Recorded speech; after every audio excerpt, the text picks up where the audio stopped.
Hey guys, so recently we did a poll as a community post and asked what type of videos you like to see the most, and overwhelmingly people said Nespresso pod reviews. And I can't actually believe that we've got through a couple of years of doing this channel without reviewing the Costa coffee pods. I don't know whether you get these in America or other countries, but they're really big here in the UK. So we thought we'd give them a try today. This is their signature blend.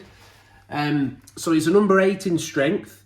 It's designed to be poured as an espresso. You get 10 in a pack as you do with all the other ones. Mocha Italia signature blend, and it says it should be smooth and nutty with notes of caramel.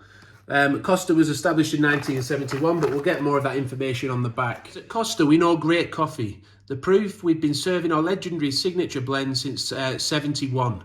It took 112 different blends to get it just right, but boy was it worth it. The perfect balance of delicate Arabica and strong Robusta beans, slow roasted for a smooth and nutty flavour and rich aroma. Yeah, so a lot of compatible pods, they're quite often 100% Arabica, aren't they? So it's quite interesting that they've put some Robusta in here to give it a bit more of a kick. As we said, designed to be poured as a 40ml espresso, and it's 8 out of 12 in strength, which isn't very strong considering it's got Robusta in. They're ground and packed in Germany for Costa Limited. Yeah, so there's no fancy information on the inside this time. The pods are aluminium. They're just a plain black design with a bit of a ribbed edge there. Quite solid to the touch, so hopefully they should pierce well. And also I've cleaned the machine out inside because I wanted to see if any water comes through when we pour this down into the drip tray below, because I have noticed that with some of these pods that when they're compatible, sometimes they let water through and it can be a bit messy, so we'll check that as well.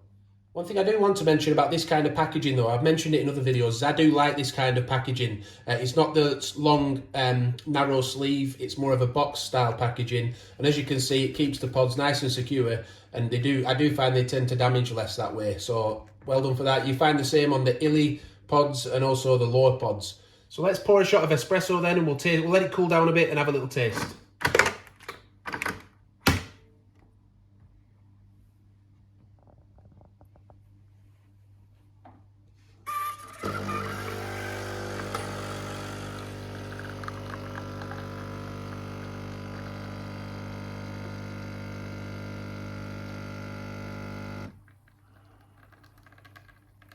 So it's supposed to be full-bodied. Let's have a little look at the crema on top.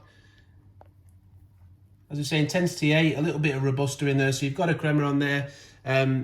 Roast-wise, it doesn't look the darkest, but it's only an intensity 8 out of 12. So we'll let it cool down and we'll have a little taste, see if we get those nutty and caramel aromas coming through. So I have had these pods as a latte before. We'll be trying that in a minute, but never as an espresso. So I'll try that now and we'll see what kind of notes we get. Yeah, it's nice. It's got a bit of sharp acidity there. It's not too bitter. It's a nice espresso, is that? Quite like that. So we'll try it as a latte now then with 2 shots. I'm using 2 pods for 2 shots of espresso.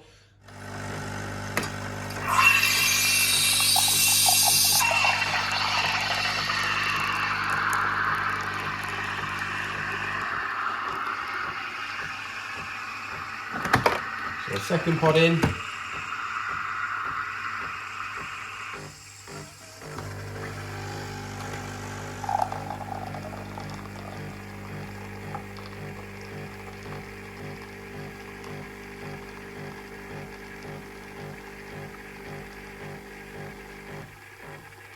So let's get a quick look at that coffee now again, the roast.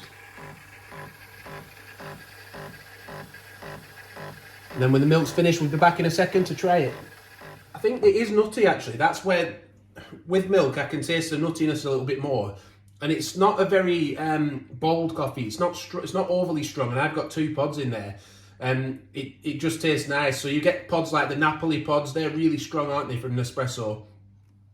This is more mid-range, maybe a bit more like an arpeggio, but probably not even as strong as that. Sort of halfway between maybe Voluto, if you've ever tried those, and then arpeggio. It's sort of halfway between the strength of those two. But it is nice, it's balanced, but it's not a strong coffee. It's got a mellow edge to it as well. So yeah, as an espresso, it's got a sharp acidity.